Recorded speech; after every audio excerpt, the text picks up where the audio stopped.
Welcome. I want to talk about something that's very important to me and something I really enjoy doing the wedding day, and that would be capturing reception details. So I absolutely love doing detail photos. I love shooting tablescapes. Details is something that's always been very fun, very attractive to me.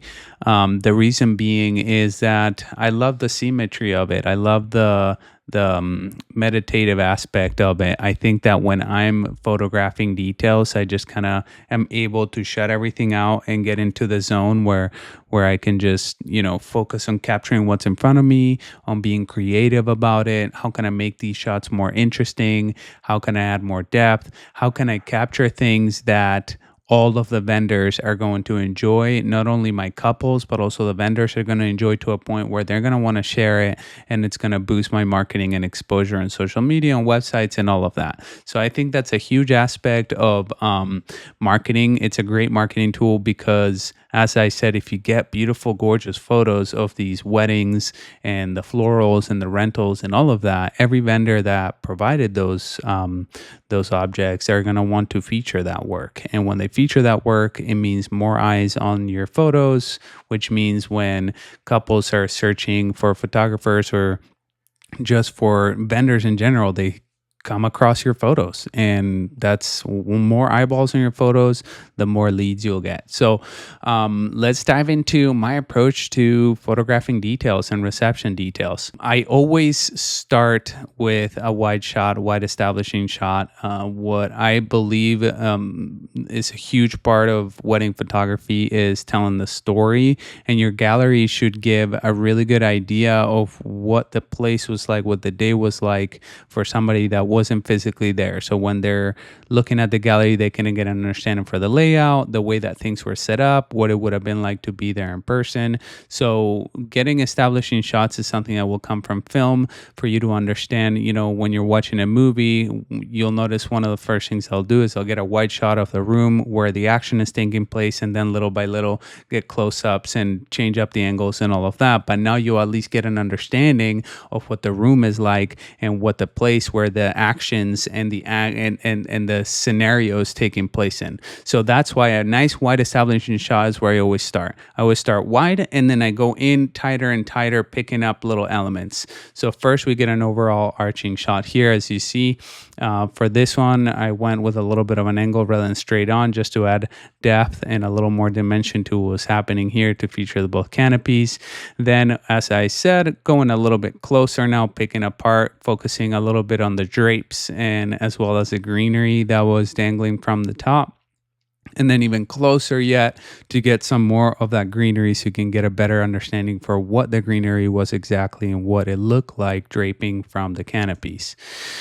After that, I start picking up our elements within the table, right? So the first thing that was right there next to me after shooting the drapes was the florals, which the greenery on the florals were very similar to the greenery draping from the top. So I just wanted to capture it right there as it laid. I really liked the way that it draped off of the table there. The fall off was really beautiful.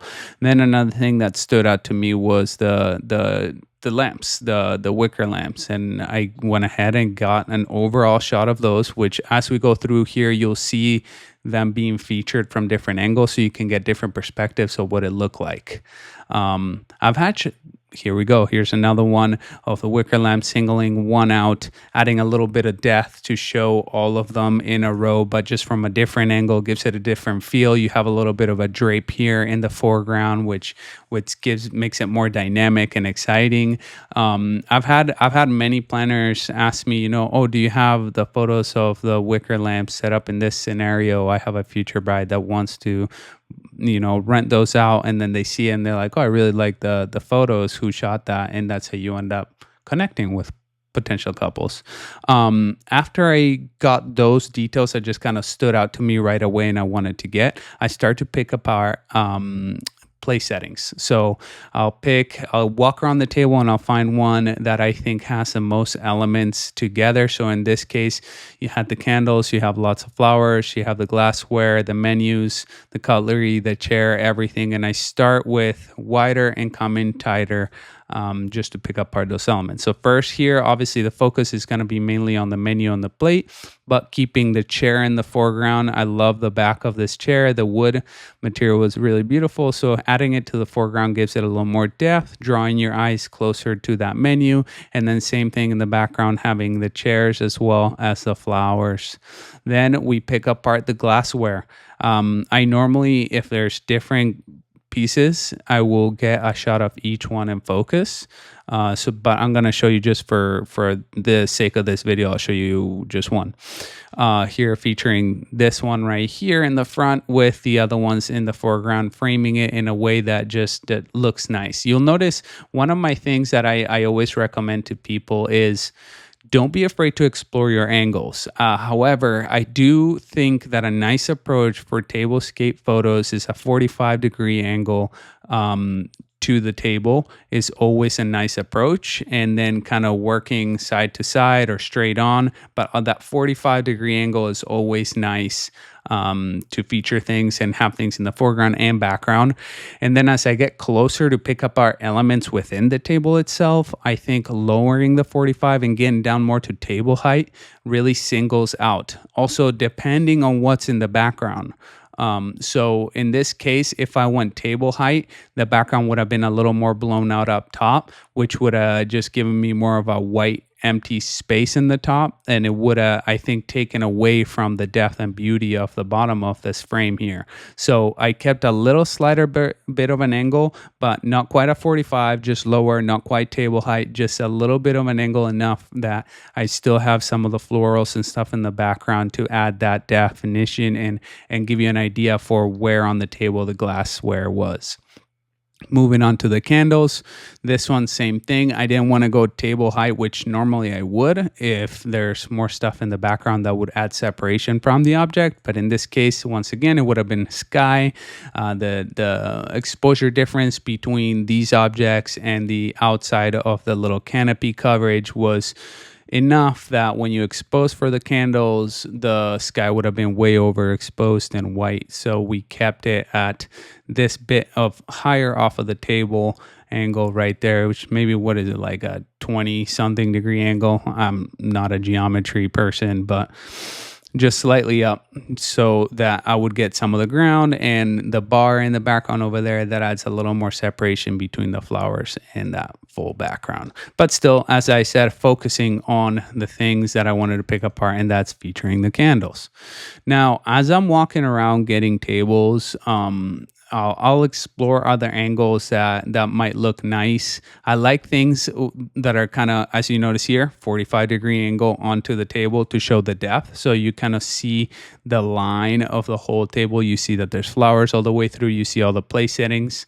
Whereas if I shot it down low, kind of table height, you would just focus only on the first place settings and you wouldn't get all that, which I'll show you here an example in a moment. But this one was more with the goal of showing the length of the table and the setup of the chairs and everything within. So once we have this wide one, I get in a little bit closer, and now we get a little bit lower, not quite table height, but a little lower. So you see, you don't get as much depth because you don't see the last place settings. Those start to disappear, but you still get a nice kind of effect of drawing away from you, just adding that nice depth, or your eye leads right to the center of the frame, right on the flowers, and then falls off to explore the rest of the frame and looking at the chandeliers, the tables, and all of that, and even the background here. We'll move on to the next one. This is a little bit closer, even switching it up from portrait to landscape, and you see the focus here mainly is a flower. So I want to show the vase here with the flowers that they had picked, while still featuring some of the lounge furniture in the back, as well as the love sign. But from this angle, now you're starting to see more of the lamps. You see the canopies with the drapes coming down, a little more of the greenery. But once again, the focus is mainly on the the flowers, which as I'm getting closer, I'm picking apart the different elements of the table. Even closer now. So I'll do this in small increments. And it's not something that I take forever in doing. I just go little by little, getting closer and closer just to give you a really good understanding what the table look like, as if you were walking up to it when you're looking at this gallery, right? So now you see the flowers from up close. You can kind of make out the different little pieces within that vase. And then I come up a little bit, same distance, just portrait and a little bit of that 45 angle to give you the depth of the whole run of the table. Okay, then we'll move on. Same angle, a little bit above table height, but I shift over to show you the full run of the table, now with a focus on the glassware. So I want to focus on the glassware. That's what I wanted to show, as well as the napkin here. So you see that, adding the chairs as an element here. This was, I believe, it was 3 portrait photos stitched together. So at 50 millimeters, I just took 3 exposures, boom, boom, boom, and stitch them as you would a panorama, just to make a nice square frame that I think adds a lot of depth, because I shot this at 50 2.0, so it's wide open. The fall off is really beautiful, which draws attention to whatever's in focus, which is just this plane right here. If we move on, this is what the photo without the stitching would have been, right? That's the initial frame, boom, the center frame, and then adding the 1 and the 2. So you see same shot, same settings, just the one portrait style, focusing on the cups. Then moving on, this is another example of a wide I'll do of the same canopy. Once I feel like I got every element in the table, I'm not showing you every photo that I took. So when I told you I shoot every single glass within that trio, and then same for the flowers, I'll get that one vase, and then I'll look for any other different vase that's on the table, and I get a photo of each one of them, every single flower within the vase. I'll get every single type of candle holder. Once I get all of that, I start exploring other angles and seeing how I can capture the same setting in a more artistic way. So I was walking around and I saw the way that the canopy laid in this angle. I thought it was beautiful, so I captured a photo this way as well. This one is also a 3-picture stitch at 50, or what is it, 53 millimeters here, with my 28-70 at 2.0. That's one thing I'll do too that you'll notice is when I'm shooting details, I'll shoot pretty wide open. So I'll be at 2.0 just to get that fall off, just to get that really crispy focus on whatever I'm focusing on, and everything else is blurry, drawing more of the attention to what I have intention on showing you. Drawing attention to what I have intention in showing you. Ooh, that's nice. Okay, and then this is another, exploratory angle, trying to show the head table from a different angle, including some of the elements. So including the flowers and the chairs and the drapes and the chandeliers here, but mainly focusing on the beautiful florals of that bride and groom table there. This is a standard. So this is one angle that I always use when shooting place settings. I love this angle because it's, once again, 45 instead of straight on like I showed you at the beginning. Let's see if we can find it. Here we go. Boom.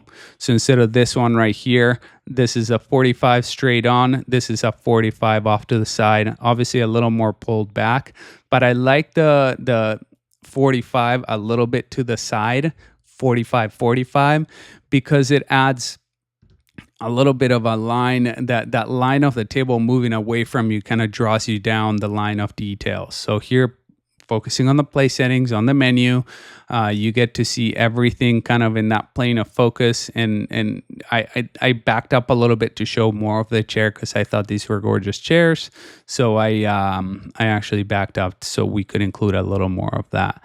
And then, as previously stated, I start moving in closer, focusing on one simple thing at a time. Here, the menu and the cutlery, then moving in tighter to show the menu and the cutlery and the napkin a little more, right? And some of the flowers are in the same plane of focus. Then the cups, which once again, I do each piece of glassware because they're all 3 different, but I'm not going to show you all of those. Once again, I took another photo of the wicker lamps, and this is from a different angle. Now the drapes are coming on this side, and I'm not afraid of being repetitive with some of the deliveries because I might think this one's gorgeous, but the planner and the bride might think the other one was better, right? So giving options is always good because you might highlight something that they prefer to show. So I like to give lots of options of the same articles that I'm shooting, just different angles. Here is another 45 of down the line to show the depth. Here I'm focusing on this place setting, right? So that I can also have some of the lamps. So instead of focusing on the first thing here, framing wise, I think it's more interesting to the eye to kind of have a little bit of a third of your frame. So you're on kind of your lower third here, focusing on that, but it also brings on the upper third of the frame into focus the lamps.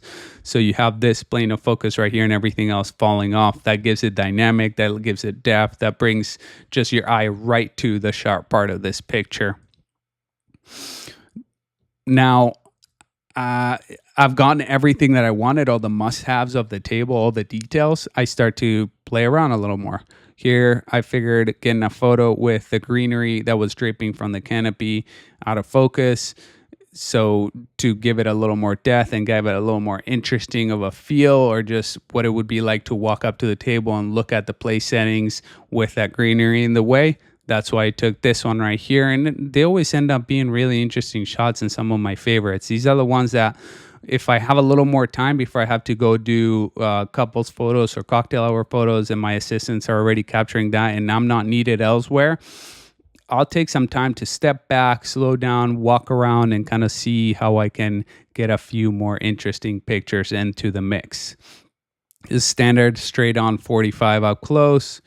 This is another example of table height at 24, 28 with the flowers in focus, adding a little bit of glassware and candles, but mainly highlighting the flowers. Now, I want you to notice the difference when you go table height with a blown out background, especially with the white flowers. They start to blend into the background a little bit. There's not as much separation as if I would have gone a little higher and I would have had more greenery or the ground to separate those flowers. So there's a good example of what it would have looked like to do a table height as opposed to where are we?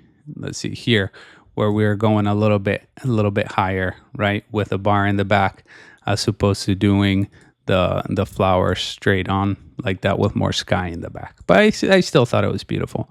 And then here was another exploratory shot at the end where this is exactly table height to feature the glassware and the flowers. I really liked the way that this laid out. It showed you the length of the table. It felt elegant. It highlighted also the chair. I thought this was a pretty fun shot.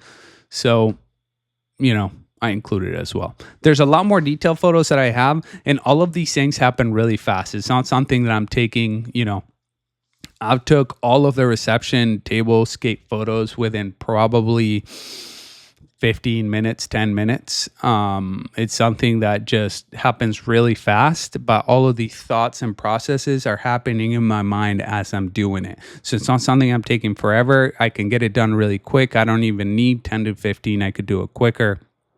But it's shooting with intention. So having the intention to capture every detail.